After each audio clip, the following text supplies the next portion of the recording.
Bonjour à vous, chers fans de challenge. Alors, je sais combien quand on est entrepreneur, et en particulier quand on se caractérise ou quand on s'identifie en étant une fan de challenge, on a non seulement envie de se réaliser professionnellement, mais aussi financièrement. Et donc, eh bien, cette relation à l'argent nous challenge. Donc, en ce mois de juin, ce que j'ai envie de vous amener, c'est une action concrète. Parce qu'en fait, ce que personnellement j'ai vécu depuis le début de l'entrepreneuriat, eh bien c'est en posant des actions concrètes par rapport à l'argent que j'ai pu ensuite travailler ma relation et me permettre d'obtenir ce que j'avais envie d'obtenir. Donc nous sommes au mois de juin. Le mois de juin, c'est un mois propice pour faire le bilan de votre semestre. Donc ce que je vous invite à faire, c'est vraiment de prendre ce temps. C'est très important, ne faites pas l'autruche sur ces chiffres. Donc prenez le temps de regarder combien est-ce que vous avez généré de chiffre d'affaires depuis le début de l'année. Que ce soit 0, que ce soit 5 000, 10 000, 15 000, quelque part il n'y a pas à juger, c'est un état de fait. D'accord? Donc une fois que vous avez identifié combien vous avez généré, ce qui est important, c'est de savoir quelles sont les actions que vous avez posées pour arriver à générer ce chiffre d'affaires. Donc c'est comme ça que vous allez aussi grandir dans votre posture entrepreneuriale et devenir de plus en plus aux commandes de la pilote de votre entreprise. Donc c'est très très important. Ensuite, eh bien, vous allez pouvoir identifier combien est-ce que vous souhaitez générer sur ce deuxième semestre. Donc ça va être l'objectif que vous allez vous fixer vraiment et que vous allez mettre dans votre bureau, c'est votre destination. C'est vraiment l'idée que c'est comme quand vous prenez votre voiture, vous prenez le GPS, vous allez lui mettre la destination. Ben là, c'est la même chose.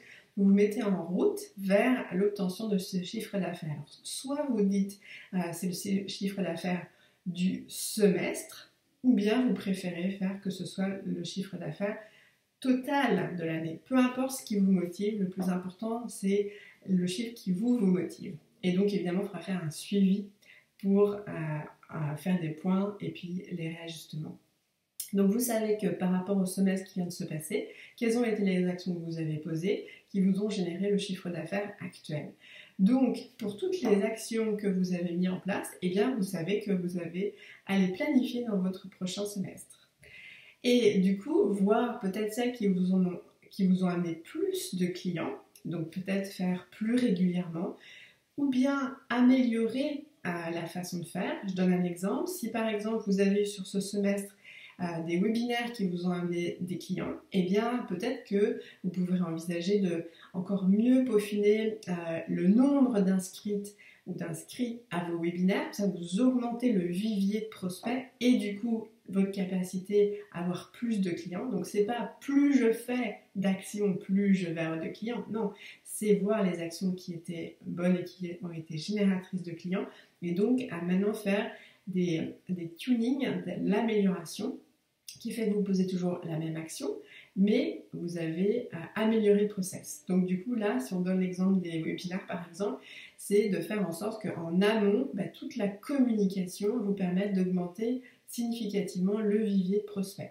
Si on reste sur l'exemple des webinaires, ça peut être donc vous mettez en place les webinaires de façon peut-être encore plus régulière que ce que vous n'avez fait le premier semestre et vous pouvez envisager de faire des webinaires par exemple dans des associations qui regroupent votre clientèle cible. Donc du coup, vous avez ce que vous allez faire vous et aussi là où vous allez le faire dans des organisations qui du coup d'un webinaire vous amènent un grand vivier de clients cibles.